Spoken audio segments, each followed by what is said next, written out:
Good morning, everybody.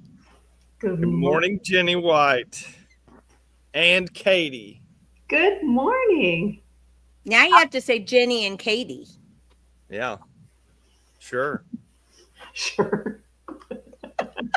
Happy to. Whatever.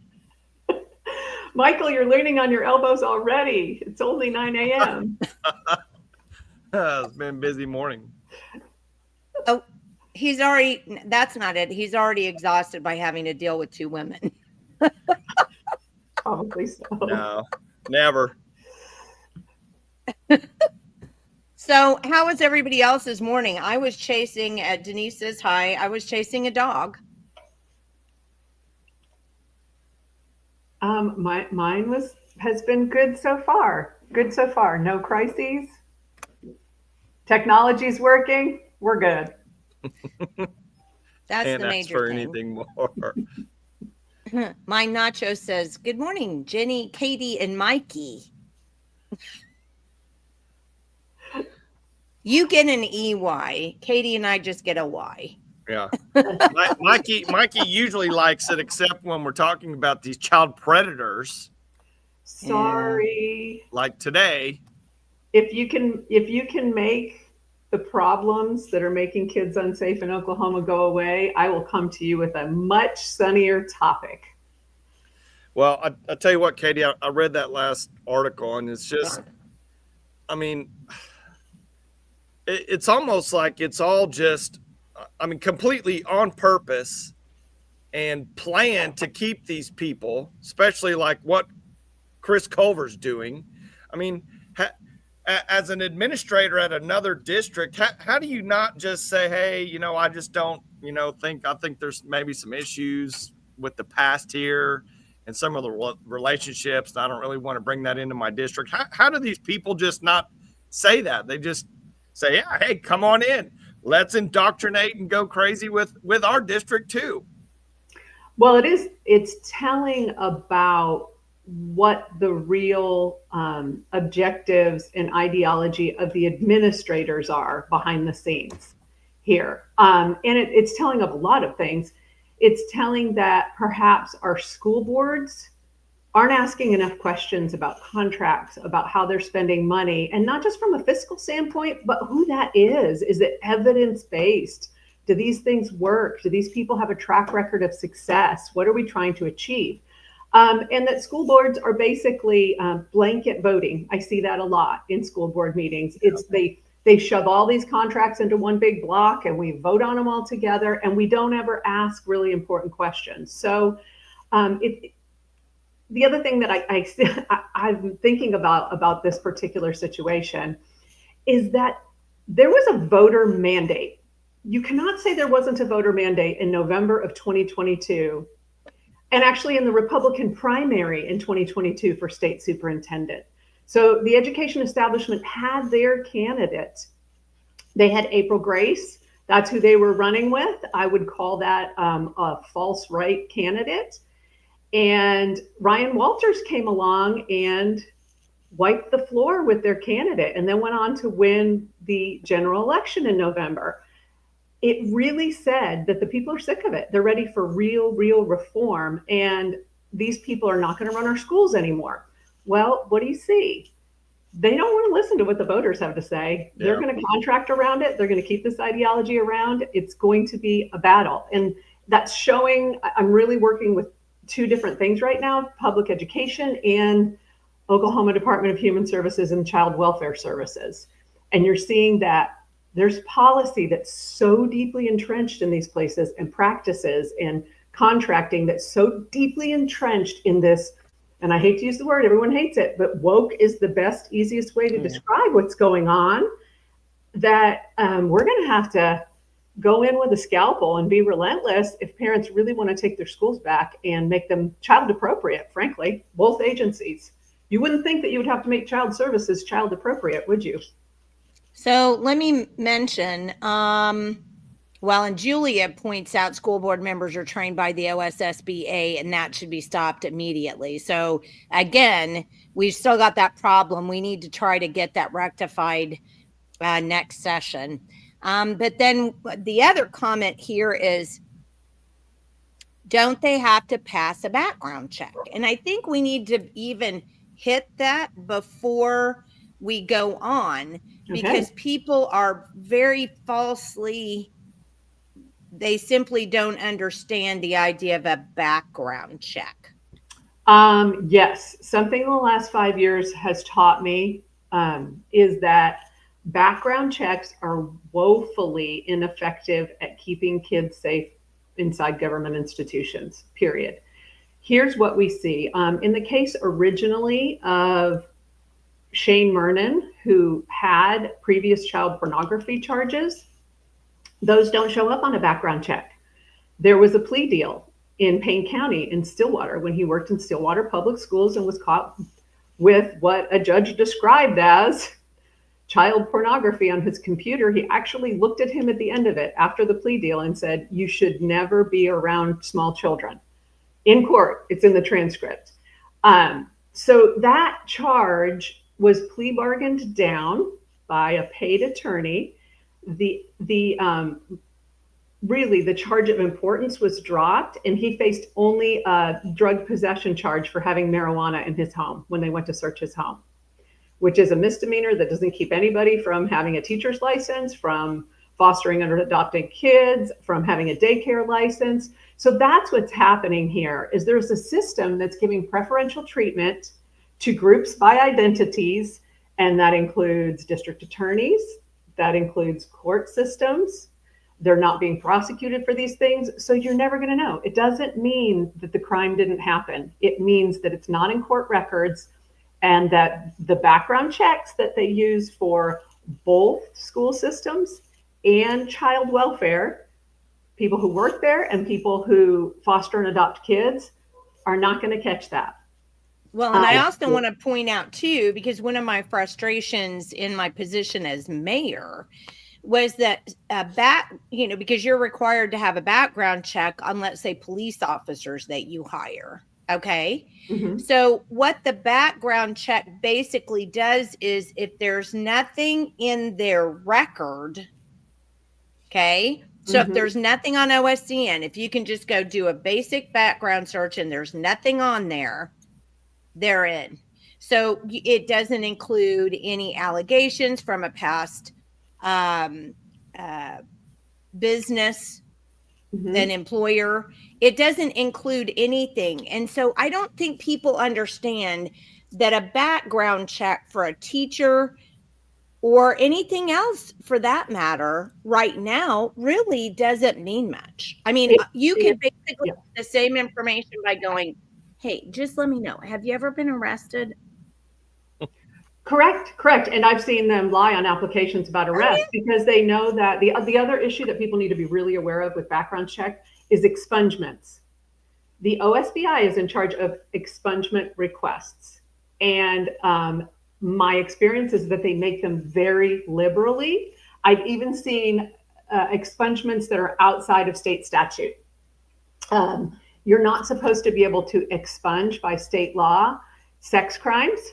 I've actually seen a same-sex couple that I reported on in Washington County that the court somehow, the court sends the expungement up to OSBI, and OSBI handles it, sends back to the court, and then it's in place. And what expungement means is those records are hidden.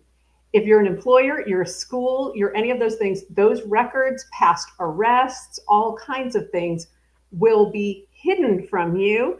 You're not supposed to be able to expunge those sex crimes. And I watched a same-sex couple up in Washington County have a sex crime that was considered a misdemeanor expunged so that they could adopt a child. And they adopted a child from Oklahoma Department of Human Services.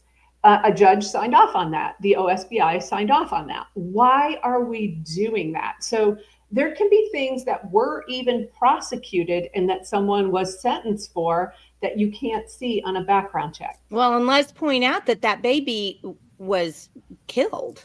That's not the baby, different baby. Oh, okay. Sorry. But what you're referring to is a very young infant that was placed into the home of a same-sex couple, 2 women in same county. That's why you're confused. Washington County. Wow, that happens a lot there, apparently.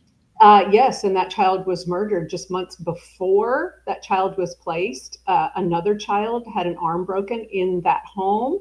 DHS went out and unsubstantiated, said it wasn't abuse. After the murder of the second child, they went back and said, absolutely, and prosecuted them for the broken arm as well. So we have people giving real preferential treatment to same-sex couples and adopting right now. And this isn't me trashing a same-sex couple. This is saying our standards for keeping kids safe should never be lowered. We have to follow the law in all of those things. I don't care who you are. Well, and Katie, on Julia, those. Go ahead, Jenny. Read Julia's Julia comment. says predators tend to be liars, and anyone who protects these predators are predators themselves. Yeah.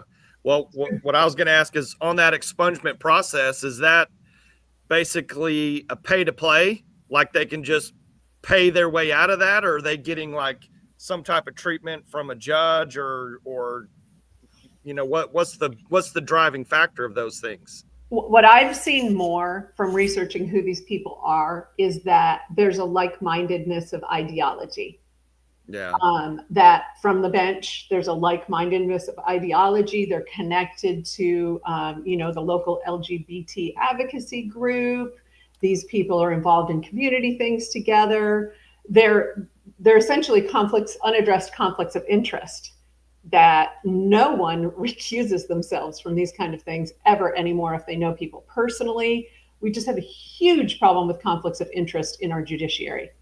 Well, and not only that, what you just said before, the judiciary ruling based on what they prefer themselves, not on what the law said, because we found that in Stillwater ourselves in Payne County when we went to court on behalf of Bryce Chaffin, who had his First Amendment rights removed at a school board meeting.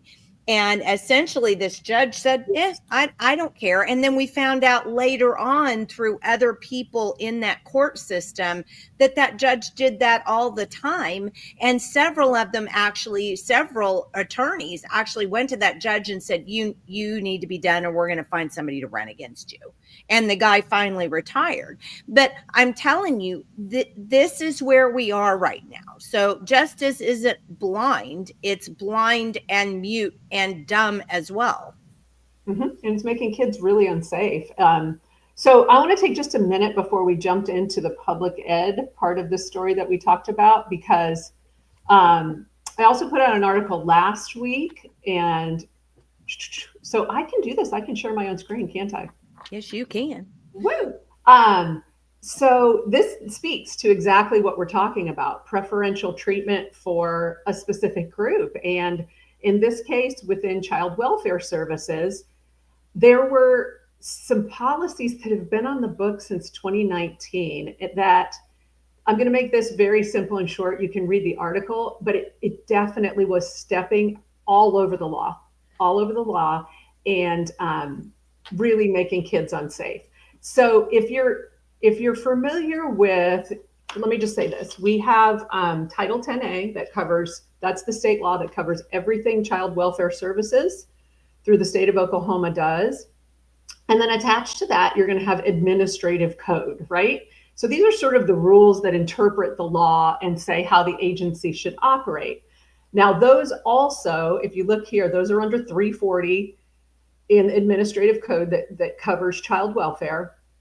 And this particular part of 340 was out there. And this is where child welfare workers go to say, what does the law say? What am I supposed to do with this family before me? Are these children that I'm assigned to provide services to?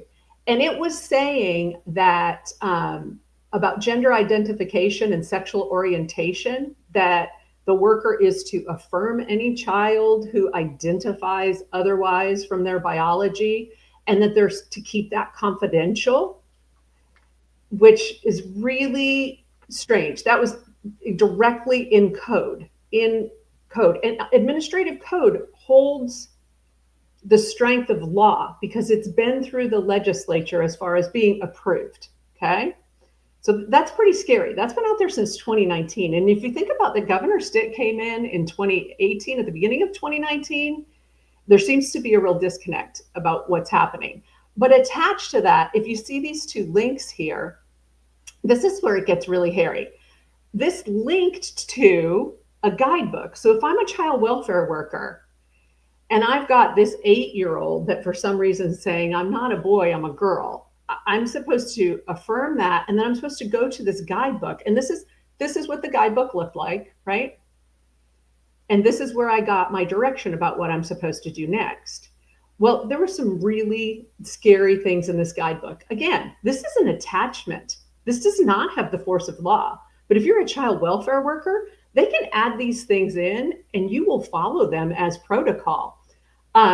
So this linked to, and I will tell you, some of the really disturbing things that this did within this guidebook was to say you can't place a child with anyone who's not LGBT affirming if they have said that they are within the LGBTQ group. And we're talking about children. There's no age restrictions within this. We could be talking about a 5-year-old. It also said that workers don't have to document a disclosure from a child saying that they're LGBTQ. It admits that the whole LGBTQ child thing, again, which are descriptors that for adult sexual preferences that we're now stuffing onto children, that's not the reason that kids come into custody, that they're not really seeing that, and that the data says that's not it. But then they go on to say, yeah, but the data's all wrong because we weren't using a trauma-informed lens. Oh my goodness, trauma-informed. Oh my goodness. Right. So therefore, that's why we have to have this guidebook. And this guidebook was adapted. It even says it's adapted from 2 very liberal states, and they were bringing this to Oklahoma.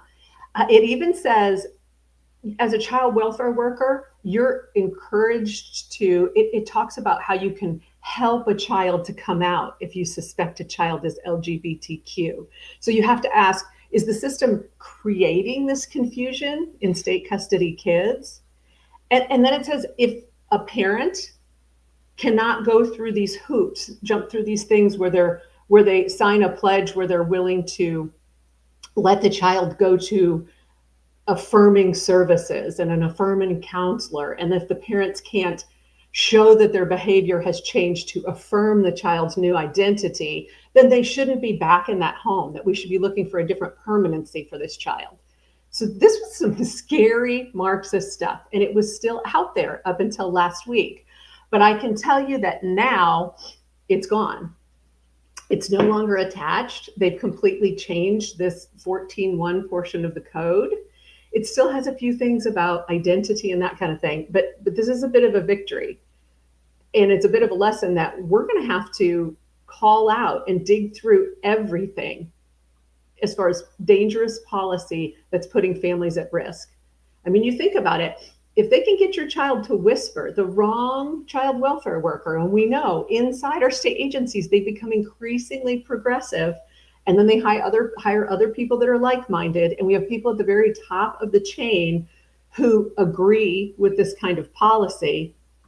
I mean, we're in trouble if this stays. So all of 340 needs to be gone through, every word of it, to see if there's more out there, and it's very complicated. So let me make sure that I'm telling you. Katie, do you think they changed that because you spotlighted that in some way? I know that. I know that. Someone contacted the governor with this article. I've been informed, and the governor stepped in to do something about that, is what I've been informed. I did not have direct contact with the governor's office. Good for you. I asked for comment, but I didn't get comment from the agency or from the governor's office. But if you really look at this is the part of it that scared me the most.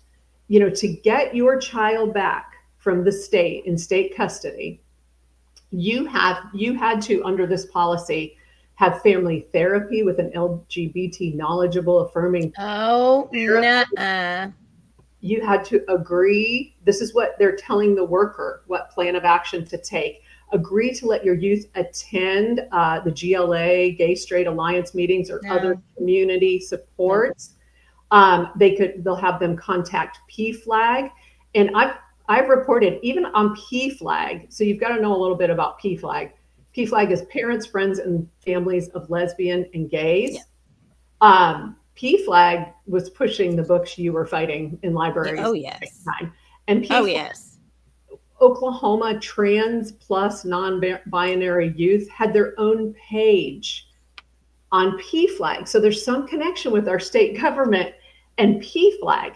Now PFLAG scares me a lot. This is actually from PFLAG. And these are the resources that are connected. So when you go into this youth guidebook and they mention PFLAG, this is a woman from PFLAG, and I don't have the video here. It's a PowerPoint, a video presentation. And she wants to make sure that you know that no matter the age of the child, if they're expressing some alternate identity, look down here in the bottom right. It is not a phase. Don't you dare. Oh, no. Yes, this is how dangerous this kind of thing is that's creeped into our agencies. She is telling you it's not a phase. Don't you dare say it's a phase. You're making a huge mistake. You're putting your child at risk, which is hogwash. There's not a bit of data behind that. Also, PFLAG. Well, let me point out before you go on, because I think this is really important, because our friend Lisa's from California, and she said in California we were required to bring any foster child to a specific LGBT-owned counseling center if a child even asked one question. The foster parents were not allowed in and had to drop off the child. This was back in 2000. Wow. So who says we're not California? Correct. And we've been California since 2019, and nobody noticed. Nobody noticed this was happening. So as far as you all have fought a lot with the inappropriate books in libraries, and PFLAG, I reported on this before. This is from previous reporting. This is a piece from PFLAG's student sex education. That's talking about gay male sex and how to be a good, unselfish partner in gay male sex. Oh my God. Jiminy Christmas. Right. So now we're linking all of these organizations to our state policy on state custody children. So I'm not going to go through every bit of this. It's shocking. You can read it. I just wanted you to know there's sort of a victory here that we have some people listening.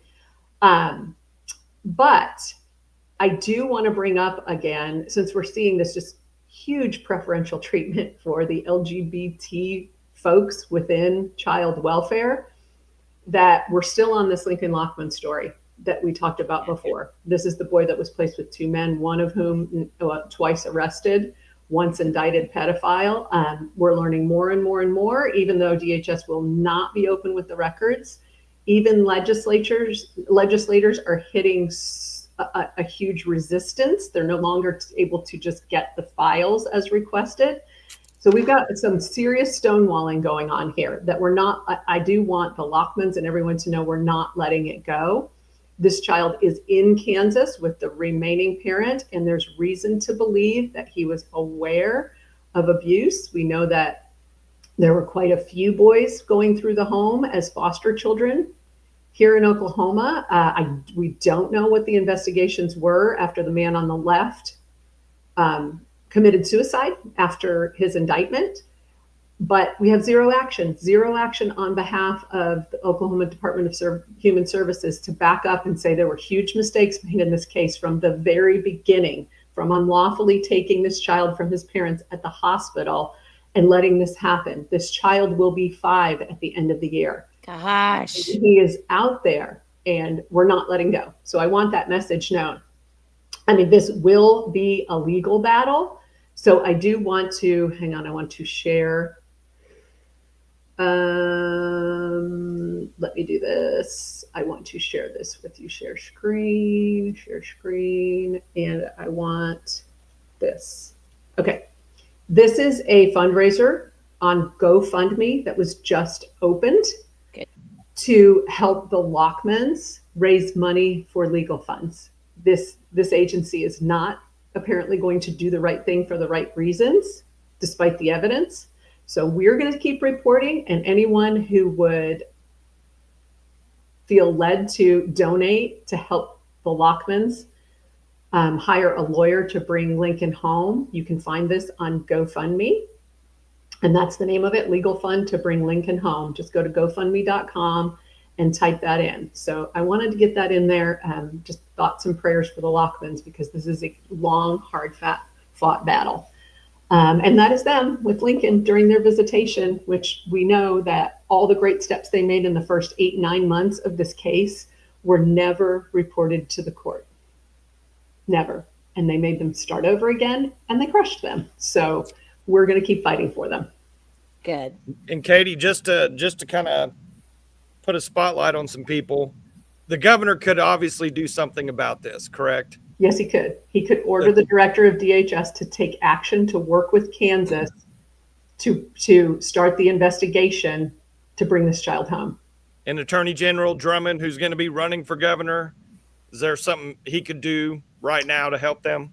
That's a really good question. So that's a good question. I don't know that. I know that I have reached out during this series on the Lockman struggle, and I got no answer from the Attorney General's office. So it doesn't seem like there's an interest on the Attorney General's part, as there rarely is, for calling out the actions of a state agency when they are unlawful. What about anyone inside our DHS, the director or anybody like that, or one of the prior judges or anybody? Is there anybody like that could do anything? Well, what we have learned, there are some legislators that are engaged. Our House Speaker, Kyle Hilbert, can request the records, but from what I have been told, there is a new rule under this new DHS director that legislators can no longer just get the whole file when they have a concerned constituent, and now they have to go in and see pieces of it. Wait, is that a rule or a law? It's actually, I looked it up because these legislators can't talk to me. They can't talk to you. They can't talk to anybody about the information that they see on this case. They have to sign some kind of something that says that you will not, this is protected information. So there becomes these layers of how has this ever come out in the public for there to be reform as far as what happened in this case and probably many others like it. They cannot tell anyone, media or others, what they find. So I am learning as we go here. But that is, Jenny, to your point, it is not state law. And this is something new because legislators in the past used to be able to get the whole file. We have got to start, do not forget, the Supreme Court of the United States of America struck down the Chevron doctrine last year. Yeah. We have got to start, people, if you are a citizen, those rules cannot, no administrative rules can go against even the spirit of the law. Rules have to mirror the law directly, or they're nothing. So if that's not in the law, we have to strike that down. And I do think, so my Nachos has asked for a link for the legal fund. So if you could throw a link in the comments, Katie, and while you're doing that, on X, we had a comment, SB Senate Bill 658. And I'm not sure where that is. I'm going to put this on the screen so that you can see this, my nachos. And I will also see if I can't. Can you copy it over to Rumble too, Katie? So we need to look at and see what SB 658 is, but she says it could make it easier for transgender foster and adoptive individuals to foster and adopt by restricting DHS from arbitrary or unjustified actions and ensuring due process. However, it does not explicitly protect transgender individuals from discrimination based on gender identity, and its impact depends on how DHS implements the law in Oklahoma's conservative legal and social climate. That was a grok answer. The bill may reduce some barriers by requiring DHS to justify denials and or interventions, potentially helping transgender applicants who face bias. So we again, it's once again, we don't live in Oklahoma. We live in Oklahoma, Oklafornia. Yes. Let's go with Oklafornia. Well, and I would say this is probably a pretty good transition over to the other story, because when we start to see how crazy policies are put in place that are coming from elsewhere, I think the story about our contracted progressive folks in public education really speaks to that when you start to connect the dots. So let me jump over there real quickly. Shelley liked my, what did we call Oklafornia? We're going to go with Oklafornia. Thanks, Shelley. Okay.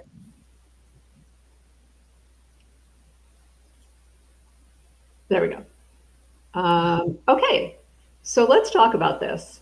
I'm not sure if all of your viewers have had time to read this, but this is about, it started with Yukon schools this time. I just can't. I'm sorry. Oh my goodness. Okay, I'm getting, I'm getting there. Okay, let's go. Okay, but it's not really about Yukon schools because there's dozens of schools involved with this. You all remember, actually, one of the first times that I talked with you all on this program had to do with the story of Shane Mernon at Western Heights Public Schools. And that was all the way back in August of 2023. Hired as an elementary school teacher, had passed child porn charges, and laid out, he was at Stillwater Public Schools, laid out a couple of years after a judge told him stay away from kids, and then Little Axe Public Schools hired him as a teacher. And then he worked his way up, and he went through Oklahoma City Public Schools, worked his way up. And like a lot of them, there was the online PhD from the University of Phoenix, and suddenly this person is a principal. So during that reporting, there was a second article that you can go to here. All of these have links. We started to learn that it was not just Shane Mernon. The district was very resistant about firing him. We found a post on Facebook the night that he was hired that shows that they were completely aware of the child porn charges. So we knew we were dealing with an internal ideology that was much bigger than one employee. It turned out that a Dr. Christopher Culver, who also a PhD, who also had a drag queen persona, was involved with drag queen pageants, worked for this company that does national Mr. Gay America and drag queen pageants, that Mr. Mernon and also Dr. Culver's partner, who is Dr. Kelly Forbes, another PhD, also a former employee of Western Heights. So we knew that Dr. Culver was behind. I was interviewing employees that were coming left and right from Western Heights, bringing information to me. They said he's really the one running this district, not so much the superintendent. She's not even there that much. And he's the one doing a lot of this hiring, according to those employees. Just to refresh your memory, here's 3 hires during his tenure. This man on the left that's him, I think, performing at the Boom in Oklahoma City. He was a para. within an elementary school. The man in the center, Shane Mernon, hired him actually 3 times, twice in Oklahoma City schools and once at the Western Heights John Glenn Elementary. And then that's Shane Mernon on the right. The man. Well, wait, what? Tell about the guy in the middle. Yes, I was going back to him. Okay, sorry. This man, Ho Zhang, was busted by Oklahoma Predator Prevention, soliciting sexual contact with what he believed was a 15-year-old boy. And they busted him. They do great work. Follow Oklahoma Predator Prevention. They put themselves out there. They find these people, and they've pulled a lot of them out of positions where they have contact with children. I will tell you this. Mr. Zhang, even though Oklahoma Predator Prevention doesn't arrest anybody, but Oklahoma City Police came on the scene that night and gathered all of the evidence. You can go to the article. It's linked there right under Ho Zhang, under the caption on that picture. He was eventually not prosecuted. I was in a Walmart recently and walked right by him shopping with his little Chinese mother. He is a Chinese national. So he may not be working in schools, but no one seems to care that he was soliciting a 15-year-old. Again, background check. If you did a background check on him, you may not find anything. So those were some of the hires during Dr. days. Okay. I do want to point this out. Lisa said schools and DHS are tolerant to the point of glorifying LGBT, but love to call Christian homeschoolers indoctrinators. That is interesting. Yes, we do see a lot of hatred from one side against people who choose to homeschool their children. So these are some Facebook posts showing the relationship prior to Western Heights between these men. The post on the left is Shane Mernon in it's the Facebook account of his drag queen persona, promoting Dr. Forbes' show as Mr. Gay Oklahoma somewhere. And then on the left, you see Dr. Forbes and Dr. Culver in that center shot. And you see Dr. Culver and Dr. Mernon in this shot. And all of these communications have to do with pageantry, the drag pageantry. So they definitely knew each other. They are hiring each other. And that seemed to have come to an end until recently. We did report on also that it's not just about taking control of schools, it's also about personal profiteering. Both of these men had education consulting businesses while they were at Western Heights and continued to. So we knew that they were making money on the side through education, even through Western Heights, what I would call a glaring conflict of interest for the Board of Education to approve contracts, separate contracts for someone that they already pay or is the significant other of someone who is being paid a large salary, like $130,000 at the district level. So that went right by the board. This board clearly is in ideological alignment with sort of the progressive left. And I reported on that significantly. This is EduSkills that Dr. Forbes is on the left. This is while he was at Western Heights. And there was a contract of COVID funds. You know, all those rollover COVID funds, a lot of money flying around in public education back in 2023. He was paid $55,000 by Western Heights for 20 days of professional development. And he was paid for less than 8 days of technical support over $17,000. Wait, you have to back up. Yes. How much for 20 days? So the contract at Western Heights that went to the school board and was approved by the Western Heights School Board, on it, it says that it was recommended by Dr. Chris Culver, who is the significant other of the proprietor of the business being contracted, and they paid $55,000 for 20 days of professional development to Kelly B's Consulting. Okay, so this is Kelly B's Consulting. Over $10,000 a day. Yes. So this is Kelly B's Consulting, who who basically sells EduSkills.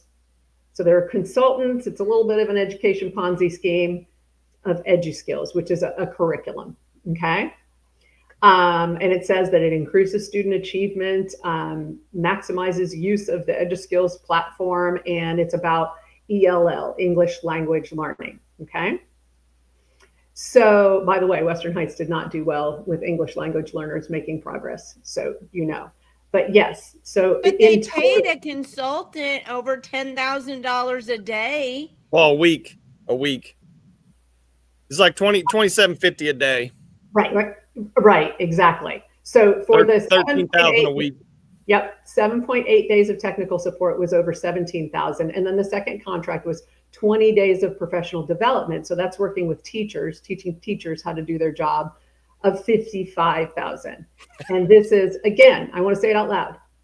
Imagine that this is the wife of a district level administrator recommending a contract for his wife to be paid with rollover COVID funds.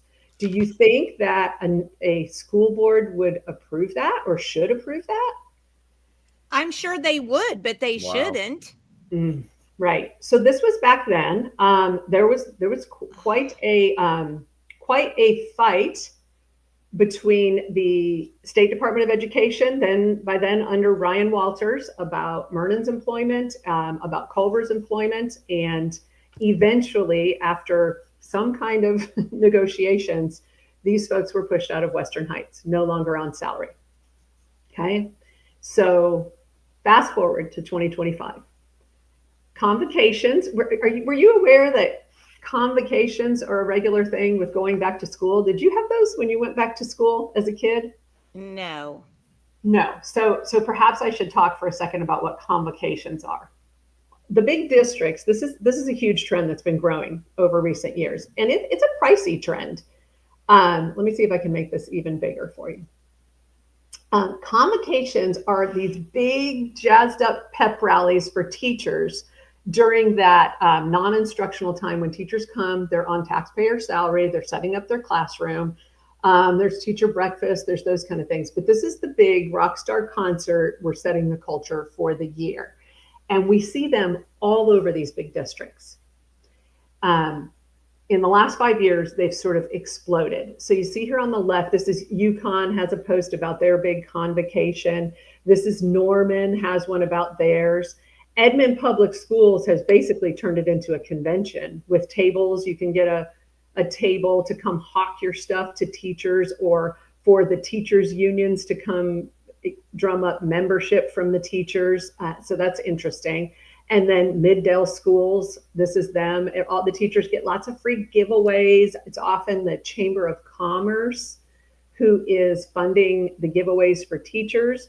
But everyone sitting in those seats is paid on taxpayer money for that time. So these are expenses to us. At UConn's convocation, which just happened, Chris Culver was the keynote speaker for setting the culture under his business name, doing business as Orange Sparrow, which is the same entity that he had set up at Western Heights and was doing contracting. Okay. So this is Chris Culver with Keith Sinor, who is this is his first full year as the superintendent at UConn. He came from Tuttle. He was in Tuttle for 5 years. He came from Oklahoma City as the athletic director for quite a few years. So that's Mr. Sinor standing with Chris Culver. You have to ask yourself the question when you understand that these people came from Western Heights. Why would UConn, who UConn is, if you look at our state, one of the higher performing suburban districts? They've traditionally done very well. They border Western Heights, and they hired their former administrators from a culture of abject failure. You can click on these links to get straight to Western Heights sort of data within the Oklahoma schools that's coming from the State Department of Education. But if you look here, the state academic achievement is supposed to be an indicator of how well kids are doing in that. Are they ready for the next step? Are they ready to go from second to third grade or to their next career goal? As a state, we say 48.8% of kids are that's where we are on this academic achievement. Western Heights, this is the last year Chris Culver was there at the district level, is a 2.8% in academic achievement. And I will tell you can't even see the line. You can't. And if you look right here, if you can see it, so this is basically a graph of all of the districts from the very highest performing in academic achievement to the very lowest. So each line represents a certain number of districts. This is Western Heights, this dotted line down here. Why would that be the person you contract to set the culture of your school if you want your students to succeed? Let me just mention something quickly. Julia is on Rumble, and she said some are saying that Sinor didn't set this up, that it was somebody who did it before he got there last May or June. And then she points out still he should have been on top of protecting the children. Well, correct. And there's dual responsibility here, of course. The head administrator of the district, it is the one who should be setting the culture of the school. But we also have, when we look down here, so it's all in their UConn school board minutes, in their encumbrances, we can see that not only Orange Sparrow, which is Chris Culver, was paid $3,500 in August. It's listed under curriculum, which I'm not sure speaking at a convocation should really be coded under curriculum.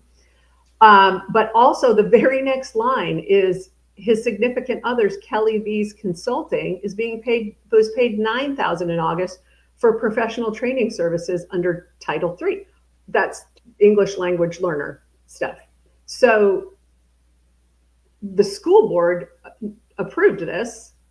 It's really hard with the districts being right up against each other to think that they didn't know, and actually reached out to the school board president. That's who's ultimately responsible for approving these contracts.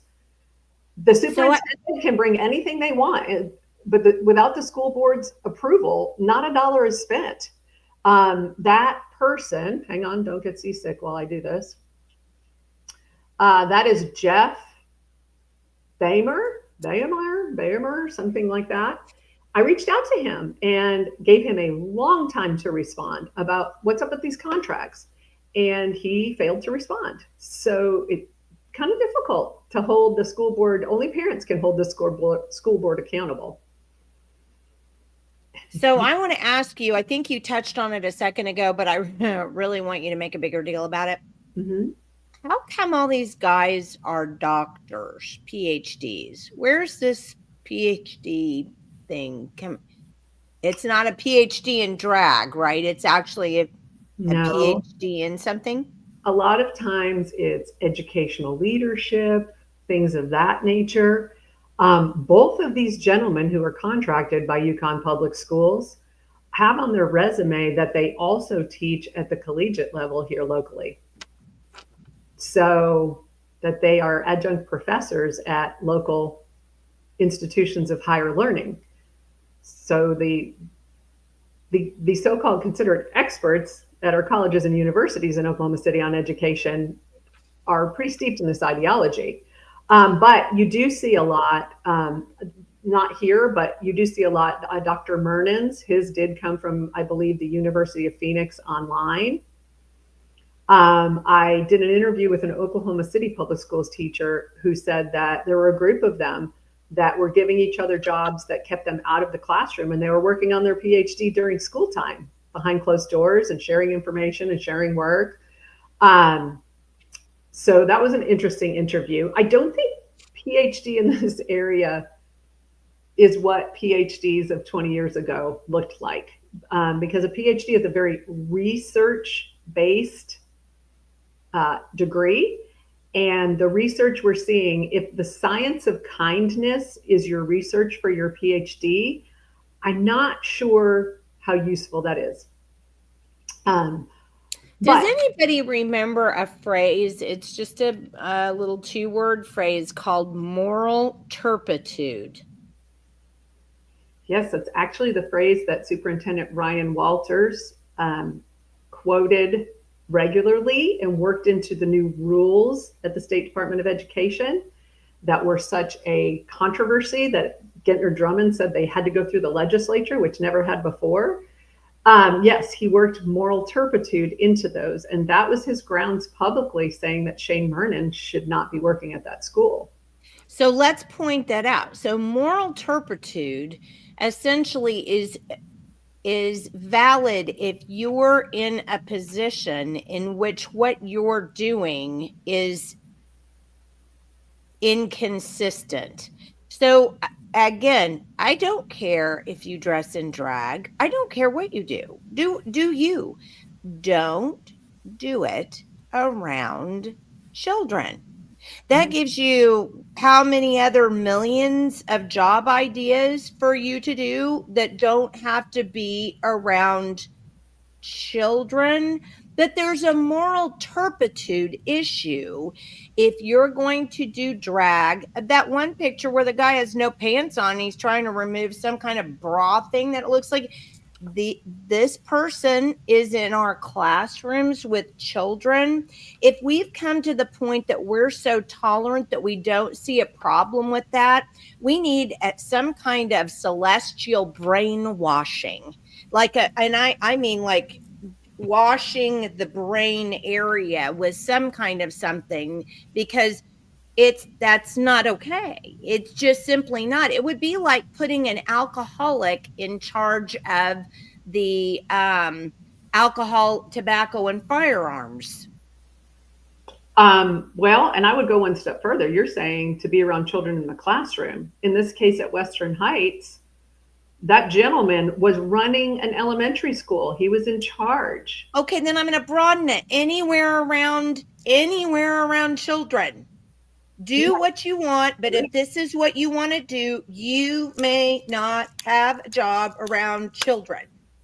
Well, that's the battle that we're in. And so if you think about the voter mandate that I talked about in November of 2022, it seems that's what parents are saying when they voted. We're not doing this. We're not doing any type of sexualization of our kids. We want people spending time with our kids that we would approve of to provide care for them in our home if we went on vacation, or people that we really trust with our children. And they should be able to say that. And now the schools are really pushing back. I mean, this is a perfect example of it. If you look at what Chris Culver's Orange Sparrow is, and I say here, every consultant has a shtick. It doesn't matter if they're an accounting consultant or whatever, they all have sort of a hook.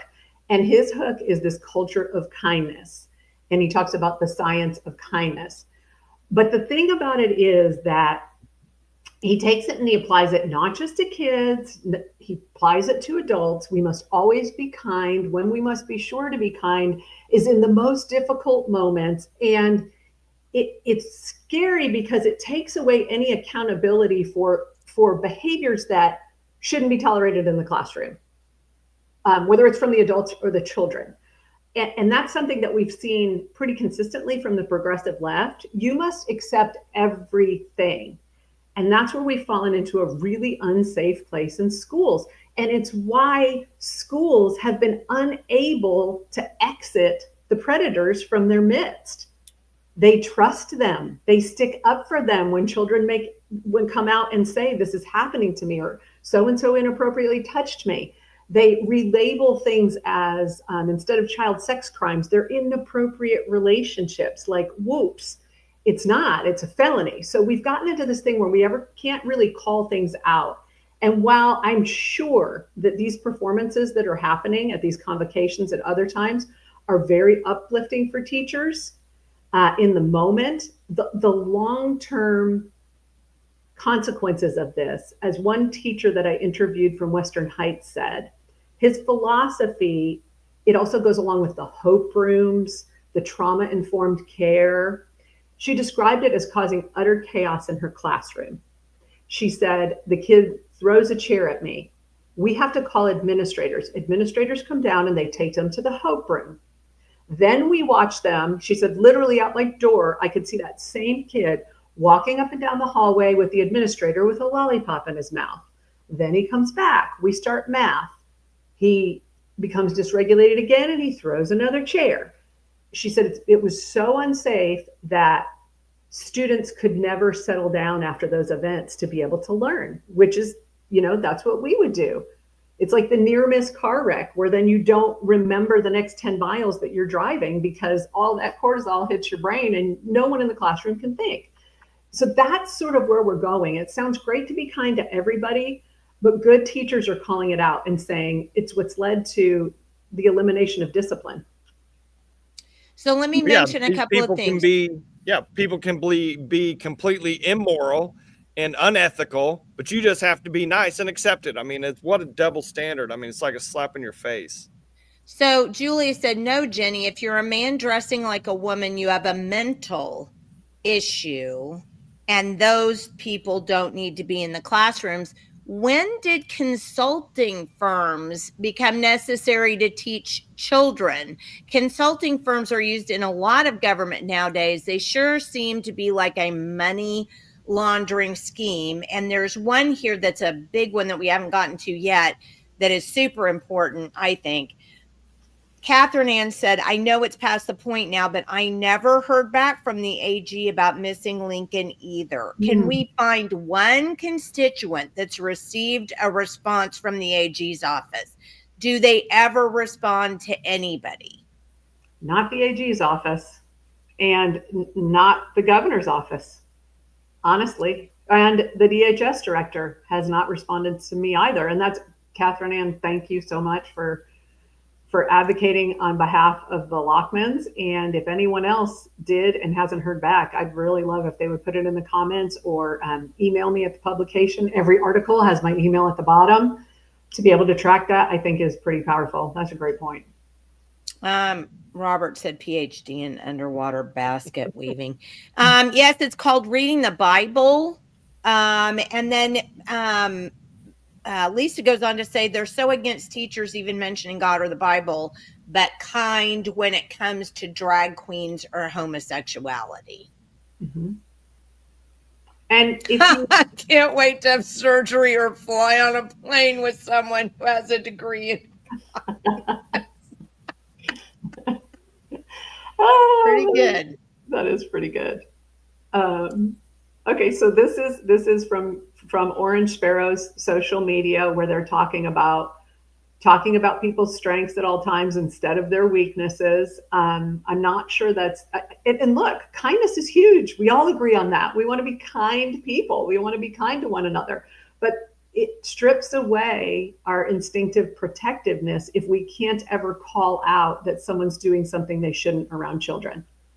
And even if that's another child, it needs to be called out to keep kids safe at school. Again, board president at the UConn Board of Education did not respond. Here's where I want to start to connect the dots. So this is where I think it's really important for people to understand how much of this interesting policy and these expenditures are coming from outside of Oklahoma. So this is Superintendent Sinor.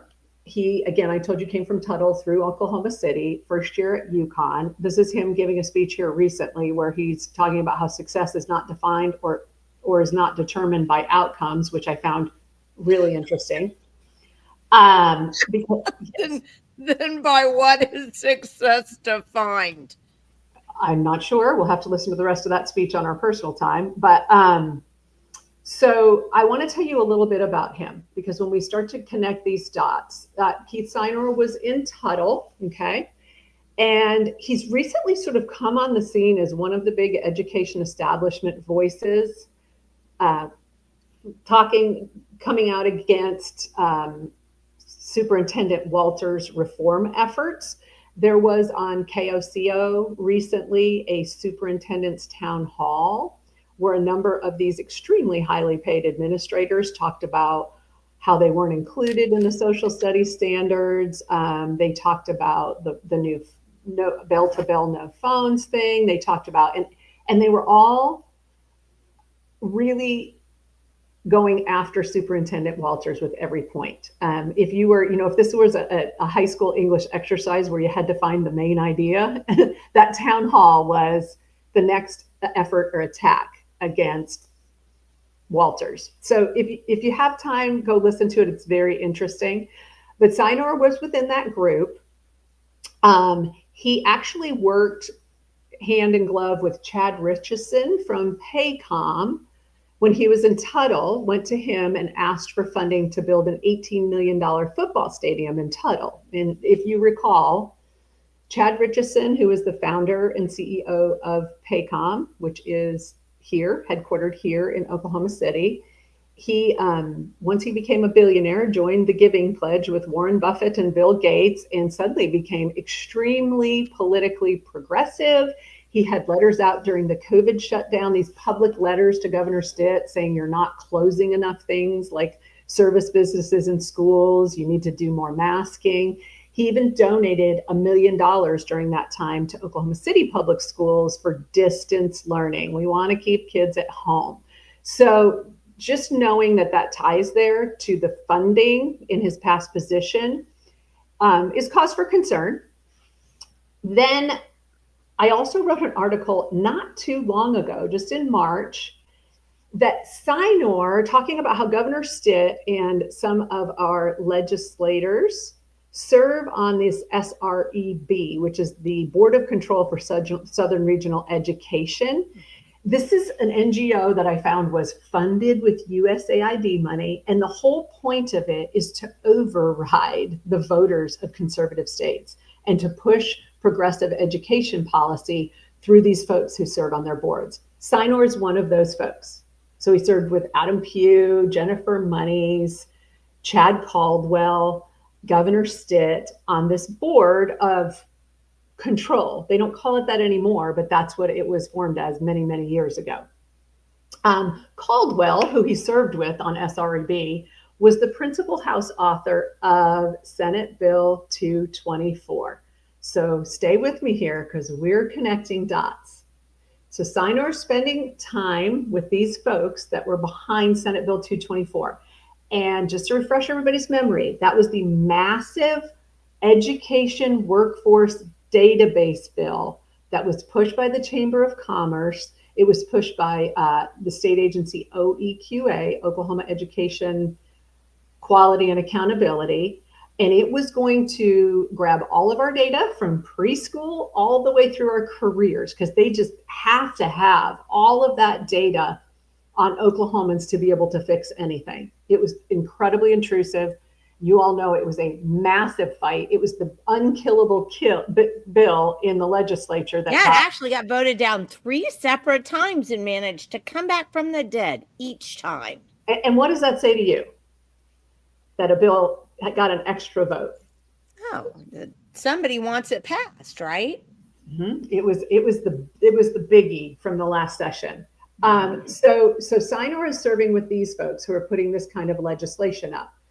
Fast forward, just months after signing on at UConn, Sinor took a trip to Finland with a group of superintendents and with now House Representative, used to be Appropriations Chair, turned lobbyist, Mark McBride. His real name's actually James Mark McBride. Went to Finland to see about democratic socialism and how awesome they are in education. This kind of leaked out on social media. I don't think that they planned for it to be a big deal, but it got spread far and wide that they all went. Who else was on that trip? And you can link to the article that I wrote then in May. But Megan Oftedal. So let's connect the dots. We're at SREB. That's connected to Senate Bill 224. We're going to collect all of your data. Sinor's involved in all of these things. Megan Oftedal is the executive director of OEQA. That's the state agency that would have held the massive database and given this huge high-paying job to someone who may or may not be terming out of the legislature. She was going to hold all of this data. She was who we were going to trust to decide which researchers and universities and partners would be able to access all of our federal agencies would be able to access our data. Okay. What we know about Megan Oftedal is that, and this is a picture of all of them in Finland, if you're curious. Sinor is right over here. Megan Oftedal is right here. And this is a publicly available picture from social media as they bragged about their travels. What we know about Megan Oftedal is her maiden name is Clifford. And she came to the Oklahoma State Department of Education, embedded as a Harvard fellow, okay, back in 2013. So think about what's happening here. Joy Hoffmeister is being elected to come into the OSDE. She was there, being paid there from 2013 to 2018. So she's doing data behind the scenes from highly progressive Harvard. She's not the only one. They spread these folks out to state departments of education around the country. Okay. While she's still being paid by the OSDE, but has technically stepped down, she goes to work for American Fidelity Assurance. For those of you who don't know who that is, that's an Oklahoma-based company that does billions of dollars in insurance. Education is one of their mainstays of business, okay? So she hops over to them in the middle of this scandal when Joy Hoffmeister, she's working for them. Joy Hoffmeister is being indicted for her dark money group. American Fidelity Assurance is the one who filled the dark money group with money. They gave two $50,000 checks to two ed unions, and they filled the dark money group that got Joy Hoffmeister, two political consultants, two ed union heads indicted. So start to follow this money going through, who this man is hanging out with at this USAID nonprofit, who he is hanging out with in Finland, what those people are trying to push as far as legislation. And you really start to see how maybe this hiring these consultants wasn't so much of an accident that maybe slipped by. I know that was a lot, but I just think it's really important that people don't just take one fact at a time, see how these people connect and then how it's affecting the culture of your child's district, potentially. You're both just nodding very quietly. Well, yeah, because I mean, what are you going to do? This is the craziest thing ever. And you just think, and there's a whole bunch of chatting going on Rumble right now about different things. And one of them that was a great point that Reagan OB just made. We've seen multiple female teachers lose their jobs because they had an OnlyFans account, but it's okay for these creeper men to have adult entertainment side hustles. Make that make sense. Really good point. Sounds kind of sexist to me. And kindness shouldn't be practiced to the exclusion of common sense or actual education. And then Rebuke says, yeah, it's all connected. Has been for years. It's called UNESCO. Mm-hmm. And that's a really great point. I mean, we start to look at, we could go on layer after layer as this thing goes up. And the National Governors Association is a huge deal. Yeah. You know, Governor Stitt is here on the SREB, but the National Governors Association, so in 2022, they had become so far left and were overriding these conservative states. And a couple of dozen, I think it was 22 governors, don't quote me, said, we're not coming to your summer gig. We're just not coming because this is ridiculous, okay? Stitt went anyway. Not only did he go, he became the vice chair. This next year, he'll be the chair of the National Governors Association. Just like Mary Fallon was. You're exactly right. And we know how that ends. They are so influenced. So Stitt's wife, her whole HOPE initiative is actually fostered through the National Governors Association. They take the first ladies of these states and they help them craft their platform. Many of them have that platform. And that push, she basically took the baton from Joy Hoffmeister, who started her trauma summits. She took the baton from her. The National Governors Association shined it up. And that's how we're getting a lot of this. And now we see Western Heights and this culture of kindness and these hope rooms that are causing chaos for teachers in the classroom. The idea of turning our schools into mental health facilities doesn't seem to be working out for teachers who are telling the truth. So, lastly, this is not just UConn. So I'm not just picking on UConn. It was just the tip I got came from UConn, and it was a recent speaking engagement for Orange Barrow.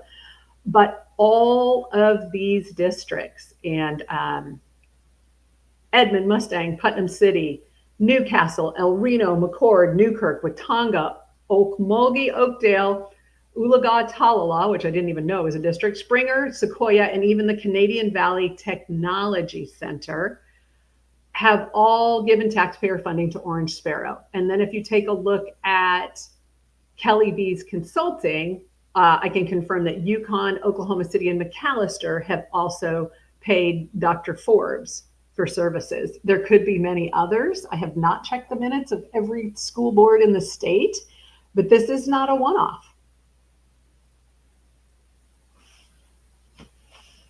And then there's silence. Yes. So again, Jenny, you say this all the time. Hold on a second. I'm getting an anonymous question. Okay. This is someone who wants to remain anonymous, but this is a really interesting question. Megan resigned from OEQA not long ago. I did not know that. And then last week accepted pleas for her return. Sounds like we need to work a little bit on that, because she says, does Katie know what that was about? And Katie nor Jenny knew anything about that. I was not aware of this. The last report I think I did that involved her before this was just mentioning her in this article because of the connection was in May. So this is pretty recent, but accepted pleas for her return. Yeah. So anonymous, can you please get back with me to tell me when that happened? If you know, please. And who's pleading for her return, and is she back? That would be my obvious. I could virtually guarantee you who's pleading for her return, and so could you. Think. Oh, I can think of a few. Well, the chamber for sure. That's number one, because who was behind 224? The chamber. Mm-hmm. Yep. And we proved that 100%. So yes, that was all a chamber bill. Brian Hill, right? Pushing it. I'm so tired. Yes, that was all the chamber. So I'm sure. Okay, I'm getting a message. So hold on one second, and I can maybe go a little further on this. Okay, live reporting. I appreciate this. Live reporting, live on Rope Live. Okay, this person says, that's all I know. I only get whispers at where I am, and I'm trying to keep my head down. So okay. This person does not know, but I think we need to look into that. Do you not think?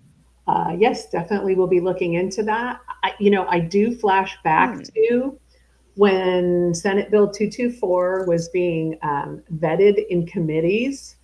Ms. Oftedal made a comment that there would be this position that would oversee the database, and it would be sort of, and there would be this huge, like, I think it was a 9-person council, all these kind of things. But the position that would be in-house, she mentioned that it would be $300,000 during that commission. And that was not lining up with the paperwork and the proposals that I was looking at. And so you have to wonder who was pre-selected for that position. And it was someone pre-selected for that position, and was it a legislator that is getting ready to term out or termed out then?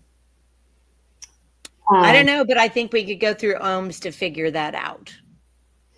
Well, since 224 did not happen, and you have to hand it to the grassroots groups of Oklahoma. I mean, if anything proved that the ridiculousness can be stopped, it was 224 and the efforts of the chamber, to answer your question. Yes. Who was Allie Seyfried's? Who pushed her? The chamber. Mm-hmm. So yes, Allie Seyfried was a co-author on 224. Mm-hmm.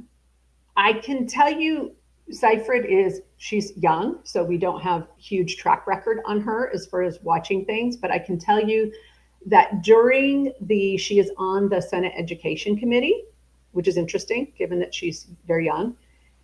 And during the controversial confirmation hearings for the State Board of Education nominees, the recent ones that have caused so much havoc in the media, she voted each time despite massive conflicts of interest, especially on one of those appointees who's the spouse of the head of an education association. So they don't like teachers union, but an education association. All of that was presented. Dusty Devers, Senator Devers, did an amazing job questioning that out and really saying professionally that this isn't about people, this isn't about individuals, this is about conflicts of interest, and we have to. And she went ahead and voted to confirm direct conflicts of interest anyway. So I'm not sure what motivates her, but I know her platform that she ran on does not seem to jive with her actions thus far as a legislator. Good question. So this is another good question. Are you ready for this one? Yes. If we include all the consultants, international meetings, etc., how much per spending would that account for? Oh, goodness. That's an impossible question for me to answer, but I will tell you this. I mean, we touched on that. It's a really good question. Pay attention to your school board's contracts. You know, before they have those meetings, they post most of the time all the attachments and those kind of things. If they don't, request them. That is your right under open records for you to get those things and really start to look. Because if you've ever been to an education conference of any kind, there are these massive rooms full of tables and vendors hawking all kinds of curriculum, and they all say they have the data that this is going to fix everything. And there is so much money in our technical age now going to this cottage industry. And what we've seen is outcomes continued to fall as all those things were happening. So if you start adding in those, the other thing you and I the three of us have talked about before is so much federal money. Like, let's say they get $1 million grant to do certain services at the school. That federal money almost always comes with like professional development requirement. And a lot of them are, you have to leave your state. They literally say you have to do an out of state conference because they want to get those teachers out of the state. Guess where those conferences are held? Never in Oklahoma. You're not Oregon, Washington, California, New York, Wisconsin. Exactly. That's where those conferences are held. And they are Colorado in progressive ideology. So say the district gets $1 million. Out of that, there's usually like a 6% administrative cost for someone to run it. And there's this, that, and the other. And then there's these travel and professional development requirements that come out of that money and come away from whoever those students were that were identified that we need to provide bolstered services. So great question. I can't answer you how much. I think we'd all be sick if we actually knew the answer. He also said Little House on the Prairie style education wasn't broken. Why did we have to fix it?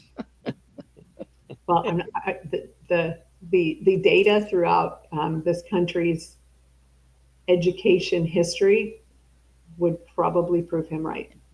We're not in a good place right now. No, and I really did notice, I mean, it's been trending downward since about 1977. If you look at the re-engineered ACT, it's been trending down since then. But I do, after COVID, and then when they brought in all the SEL, the social emotional learning, and tried to make and are trying to make, I still feel like they're doing it. They're trying to make schools mental health facilities. They don't really care that much about educating the kids at all. I mean, that's a side gig. Their main gig now is making them all get some kind of mental health treatment. And by that, you mean treatment, which would be to reprioritize the way they think for it to be more progressive. Well, one thing that I'm seeing a lot on, I haven't done a lot to cover it, but I'm seeing a lot on the layering of even more services outside of education into the schools as the school year started. It's really great people out on social media saying, watch those forms that come home. You may be signing off on permissions that you're not really aware of. So we have the health services coming into schools at a much bigger rate, mental health services. We also have DHS. We just talked about their policies. re-embedding DHS services into targeted areas. I'm going to tell you, this is something from the past. There used to be child welfare workers that were placed into schools. There was a reason that ended. That was overreach. It's back. So be very careful about what you're signing off of for your child. One form could end up with your child being with a therapist or a mental health provider or a physical health provider providing services that you did not sign off on. Yeah. And I would say also, you know, Jenny, you sent me that letter from Edmond Schools not that long ago about all those services, and you were asking me about that. We literally opt out of all of that stuff and always have, period. Well, I mean, we don't even mess with any of it whatsoever. We just opt out and say that's it. Well, and Michael, you'd be the great resource for when people want to look into these contracts and what's flowing in, setting the culture of their school. How do they go about that with the school?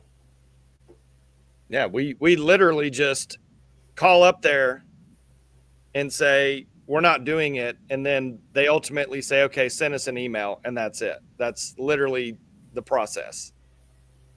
There you go. So that's a great point. I mean, being reactive is not enough. You were proactive in saying you're not doing this with my kid. Okay. Well, any other comments that we need to address before we wrap this up? Again, don't forget the Lockmans. GoFundMe for the Lockmans Legal Fund. Well, we just, John says mental health. How much is blamed on mental health? Is this just the same as global warming? So much of it's made up to fit an agenda. And yes, that's exactly what SEL was. SEL was created specifically to reframe a child's thinking to make it more progressive. And, you know, and then we have so many helpful, I'm sorry, let me back up.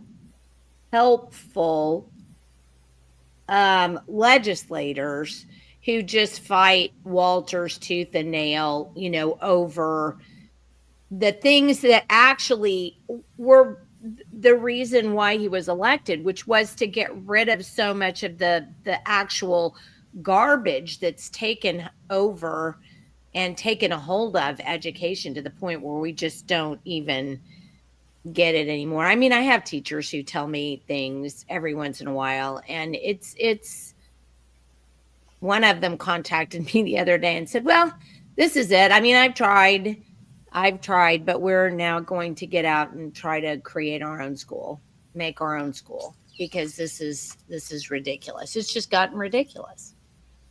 Public schools kind of become like the childhood vaccination schedule. The percentage of people that are going along has dropped dramatically, and the people that are opting out for reasons based on true evidence is overwhelming now. Well, and I don't remember, and I hate to say this as somebody, you know, who is a researcher by nature, and I don't remember where this came from, but I read an article just the other day that said that public school enrollment is dropping like a rock. Unfortunately, I don't think it's going to homeschool because parents still don't want to be responsible for their children. They just don't. I mean, they may be responsible enough to remove them, but they'll put them in, you know, some online thing because, you know, they can't educate their own children. And how could I really do that anyway? But I mean, they'll get them out of the public school. And I guess that's a good thing. And Robert says, well, for now, those of us opting out of public ed, we have to battle the state from creeping into our community, which is true. They just keep trying to get into the homeschool community. Yep. We should stop calling them public schools and calling them what they truly are, government schools. And that's a fact. They are run for and paid. They are run by and paid for the government through our tax dollars. Words matter. And Julia says, and this is true, for the love of money is a root of all kinds of evils. It's through this craving that some have wandered away from the faith and pierced themselves with many pangs.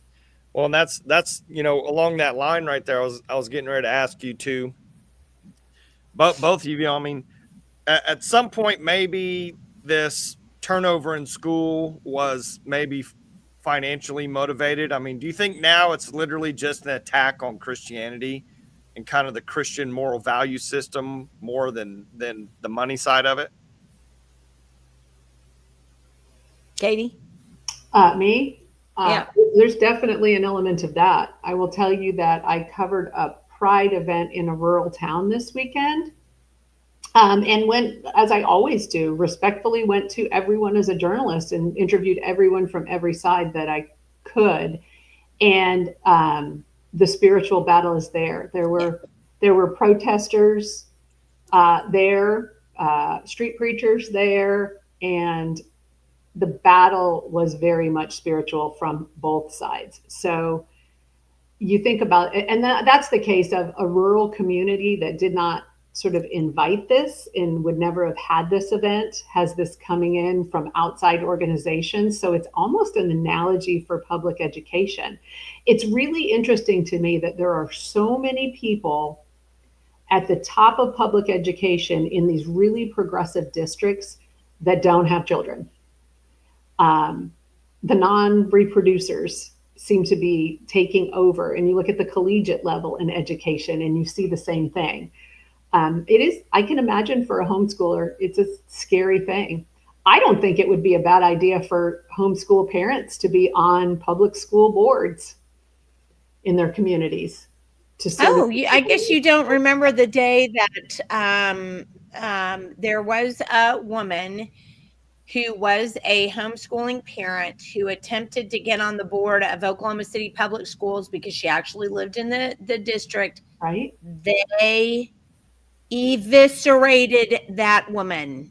I can imagine. You can't. What do you have to do with you? Because your kids don't go. People, and it's the same thing we've talked about over and over on this program. People don't understand how government works, period. They think that somehow the government is funding all of this crap, this nonsense, like public schools and DHS. And this is just government. Government has its own money. They have a tree in their little backyard and they go pull down money and they do. People do not see the government as supported by them. They don't. No, they don't. And again, I mean, the number one thing to stop all of this, to stop contracts that you don't think should be setting the culture of your child's school, to stop these kind of policies in school, is running for your school board. I actually had a dad contact me who's a subscriber to the publication and said, my kids go to UConn Public Schools. What do you know about running for school board? And I said, I will hook you up with some people that know a lot about that. So that's the step. The school boards have to take back their power and the parents have to take back their school boards. We're still in that battle. Just because Trump's in the White House doesn't mean any of this stops at the local or state level. In fact, it is intensified in Oklahoma. Oh, it's gotten way worse in Oklahoma. And if we could just write a law that said that no public school could use tax dollars of any kind for any kind of consulting or out-of-state organization, whether it's private or public or whatever, to come into that school, that they had to be anything that came into their school had to come from Oklahoma and not from in the State Department of Education, not from any kind of an organization, particularly a nonprofit. That's where, I mean, before Gabe Woolley became a state representative, he talked about that on our program because he was actually a teacher in TPS, and about how the worst stuff that he saw was coming in to that school district from nonprofit organizations. Yes, the NGOs. And I think sometimes people think an NGO is sort of this smaller thing. They're massive. They're massive. They're national. Sometimes they're global. And they're pushing this stuff down to the local level. So, I mean, the National Governors Association is an NGO. The SREB is an NGO. And then you get down to these folks who, so many of them have nonprofit status, but are just paying themselves huge salaries to push curriculums that aren't working into our schools. Well, and NGO equals money launderers. That's correct. And get in touch with Julia, will you, Katie, about the guy in Yukon who wants to run. Oh, absolutely. I was thinking of all of you when he, yep. So, Okay. well, and this is true. That's why I hate it when Trump, Stitt, and Linda McMahon say education will be controlled by parents, not when the legislature ignores changing the days to vote for school board on federal election days. I completely agree with that perspective. I mean, parents absolutely have to stand up. They absolutely do. But we have somebody on this panel with us right today who ran for school board, and he was treated like absolute persona non grata. So they just demonize you, and I mean it's crazy. I definitely think the state is going to have to literally come in and tell public schools, hey, you're paid for by tax dollars. You can't do this, and this, and that's the end of it. So, Michael, does it make you feel better that your Edmond schools are contracting this gentleman? Not really. I'm going to have to do a little research into that and see exactly what that was about. What the, I wonder if I'm assuming that none of those conferences or whatever they call them are recorded. Yeah, are recorded in any manner. But I'd like to actually see the content of one of those things. Mm-hmm. Well, really, lots of videos from these particular contractors are really active in promoting on social media, so you can get a very good idea. And I would venture to guess that they were recorded. I mean, they spend a lot of money on these things. Edmond is a massive school district. It cost a lot of money to have every single one of their teachers and any staff that they could in the arena to do these things. And again, this gentleman doesn't just contract for speaking, he contracts for coming in for teacher professional development. So Edmond may have him as a regular as far as their teacher training. Yeah. Okay. Sounds like we've covered it, and so appreciate. Are there any other comments? Such insightful. Well, things. And Julia did remind us that in Yukon, there was one board member that ran, and he actually did listen to parents, and he got defeated. Yep. There needs to be an onslaught. Take back your districts, folks, and I very much agree. We need to be making the changing of the election date for school board members to align with the fall election. That is one of the most important things we can do in this state. People trivialize it, but I agree with that viewer. That is imperative. Well, I honestly, we always say, and like Rebuke says, we need citizens to engage in government, we the people, and we need courageous legislators to join together and say no to the UN agenda. Few of our Republican legislators have courage. Parents don't either. I mean, parents have kids because they feel like it's a necessity anymore. And very few of them, it would appear to me, are really interested in engaging the culture for their children, or, really making sure that their children are becoming educated or doing, and here's the reason why I say that. If they were, this would change. If they were, this would change. So you can tell me, well, I do. Well, you're going to have to find another about 2,700 people to come in behind you, because there aren't enough of them yet to do it. And, until we start cutting off these programs and making it easy for parents to abandon their kids to a public institution of any kind, they're going to continue to do it. I mean, the longer we go, the more human nature. Got to press that easy button. Oh, that's too hard. I need to have them come deliver my food to me. I would actually have to go out to the grocery store. Oh my goodness. Well, I would say, from parents that I've spoken to in the last years who are so concerned, and I know a lot of very young parents, this generation that are building families now are very much aware. They're planning ahead. They're saying that their kids are never going to touch public school. So in a lot of ways, I think a lot of parents of the couple of generations here were not aware. This snuck up on all of us. Who would have known these things are going on, right? But yeah, but hold on a second. You know, I guess that's the thing that I object to is that train of thinking, because when I actually did put my kids in a public school, you know, when they first went to school in kindergarten and pre-K and first and well, I guess we got all the way up to third grade with my youngest daughter. I was there at the school constantly and I saw what was going on. And I'm like, wait, okay, so you want to collect money through wrapping paper to build a gym, but you don't want me to sell wrapping paper to get good math textbooks? Huh? The gym is more important than the math. I mean, that was the thing that I found the very first thing. So if parents would even, well, and as I guess this is true, Michael, as you pointed out, you can't even get into your school anymore. Yeah, pretty much. They won't even let parents in. Really? You know, it's something you said, Jenny, is really interesting because I'm watching closely. I think we all are. And it's why I reported on the free school lunch mandate that Superintendent Walters was proposing. So there is something going on with budgets with the State Board of Education, I mean, with the OSDE, the State Department of Education. The money that the state gives to schools is not the only money that they get.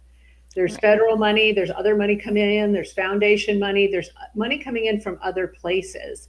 And schools claim that they don't have money to do things like teacher raises, which are actually a local control issue. They could give teacher raises anytime.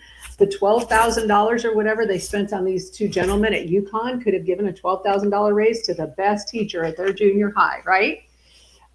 So Walters is saying, we need to see your total budget. We need to sign off on it. And if you can't find the little bit of money here and you're not accessing the right programs or whatever, we're going to help you find that. That I believe will be the next big battle. And I think it's going to be a very interesting topic. It's going to reveal some things that we didn't know were going on in education that parents probably wouldn't have prioritized in the way administrators have. So just watch that. They're definitely digging into school budgets and approving them now, and we're moving into a new era.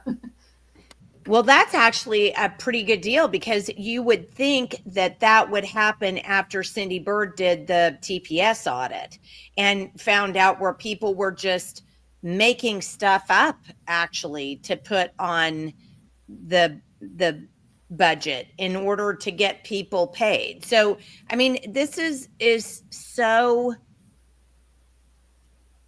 again, it would stop if parents were engaged. And Lisa makes the point, the young parents of today are often the product of the all day, all inclusive school system, and they just don't know any other way. Yeah. Yep. Well, I know that the private and, well, they are private. The church operated schools near where I live are maxed out and they're expanding.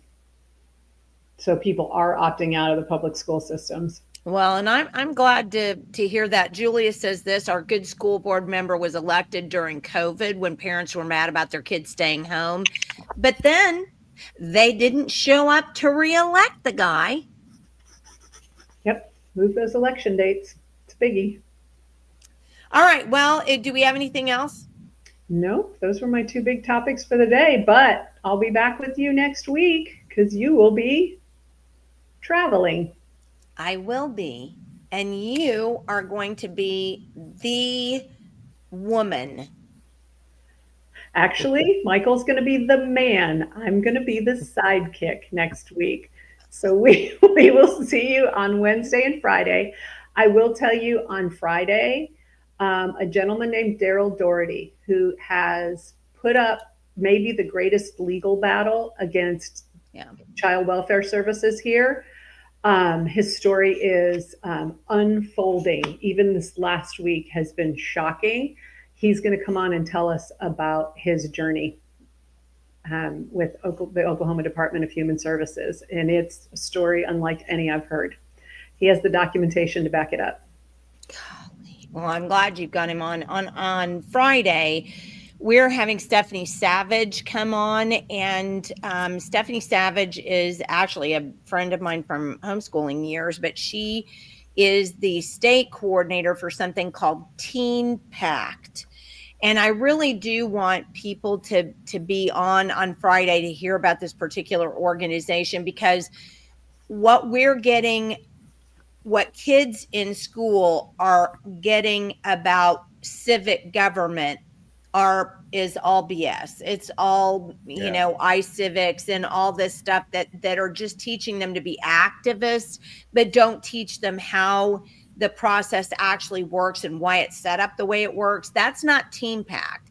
Teen Pact actually does that. It teaches kids why civics is set up the way it does, how your government functions, tells you how to interact with your government. It is an absolutely wonderful organization, and please be here on Friday morning so you can hear my friend Stephanie talk about Teen Pact. I think and Jana says, unfortunately, so many homeschooling parents know about Teen Pact, but it doesn't get into the public school because, why would it? It's a good, I'm sorry. That was so rude. But anyway, I'm not saying it's not true. So it is a great program. Please tune in for that. Well, and this is a good point. My Nacho says, why should we expect the government schools to teach children that they have the power over government? Comment of the day. Comment of the day. And we'll end on that. So thanks everybody for being with us. Oh, I am almost finished on the website. I've almost got it done, and we will be ready very quickly to buy your tickets for the Oklahoma Liberty Conference that's coming up November 13th through the 15th. So please stay tuned for that. I'll have that up. We'll start talking about our sponsors. Don't forget, it's going to be at Okana. I think we may even have the grand ballroom now, which is like super exciting. So you definitely want to tune in and watch for that. And I'm hoping you'll be able to buy tickets by Friday. If not, it'll certainly be Monday, but definitely Friday or definitely Monday. So you'll have that to look forward to. That'll be exciting, and we'll catch you up on that Friday as well. So thanks for tuning in. Thank you guys for all the great comments today. Be sure to turn somebody else on to our podcast when you talk to them. And thanks again for being with us. We'll see you again on Friday.